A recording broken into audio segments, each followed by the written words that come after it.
भी राजनीतिक दल और नेता हैं, अगर उनको लगता है सही में उनके पास प्रमाण है या उनके पास साक्ष्य इस बात का है कि ईवीएम में हेराफेरी हो रही है, तो उन्हें उस बात का सिर्फ प्रेस वार्ता में विरोध नहीं करना चाहिए। उन्हें ये कहना चाहिए, सारे राजनीतिक दल जो विपक्ष में हैं, अगर वो घोषणा कर दें कि भाई जब तक ईवीएम नहीं हटेगा तब तक हम लोग चुनाव नहीं लड़ेंगे, तब तो उसको सीरियसली कोई लेगा, कल ईवीएम हट जाएगा।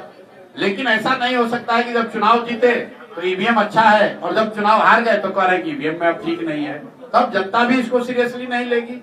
जहां तक मेरा अपना व्यक्तिगत मत है, मैं ऐसा नहीं मानता हूं कि ईवीएम को बड़े पैमाने पर हैक किया जा सकता है, ऐसा मैं नहीं मानता हूं।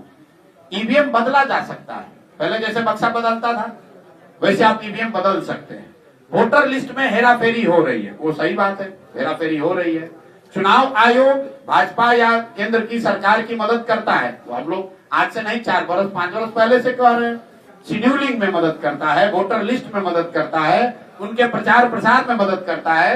एक शब्द आप बोल दीजिएगा, आप पर आचार संहिता लागू हो जाएगा, मोदी जी अमित शाह कुछ भी बोलकर चले जाए, उन पर कोई कार्रवाई नहीं होगी। तो मदद करने के लिए और कई तरीके हैं। ईवीएम हैक होना मुझे नहीं लगता है कि पूरे देश में ये संभव है। 10 लाख बूथ है और हर बूथ पर कम से कम 5 से 7 लोग हैं, उसमें पक्ष विपक्ष हर तरह के लोग हैं। ईवीएम अगर हैक होगा तो कहीं ना कहीं बात बाहर आ जाएगी। एक जो बात लोग चिंता की जरूर कहते हैं कि ऐसा कैसे होता है कि जब भी माल फंक्शन का कोई रिपोर्ट आता है ईवीएम का, तो उसमें से कमल का ही बटन क्यों दबता हुआ दिखता है। आप इसमें कंस्ट्रक्टिव सुझाव चाहते हैं तो इलेक्शन कमीशन जो गलती कर रहा है कि जिस दिन वोट होता है उसमें फॉर्म 17, 18, 19 को उनको जारी करना चाहिए 24 घंटे के अंदर, वो नहीं कर रहे हैं। जब वोटिंग हो जाती है, ईवीएम सील होते समय एक फॉर्म बनता है, फॉर्म 20 जो है वो काउंटिंग के बाद बनता है, 19 वोटिंग के बाद बनता है। तो जब 19 आप जारी नहीं कर रहे हैं तो शाम में बताता है कि 56% वोट हुआ और काउंटिंग हो रहा है 62% का।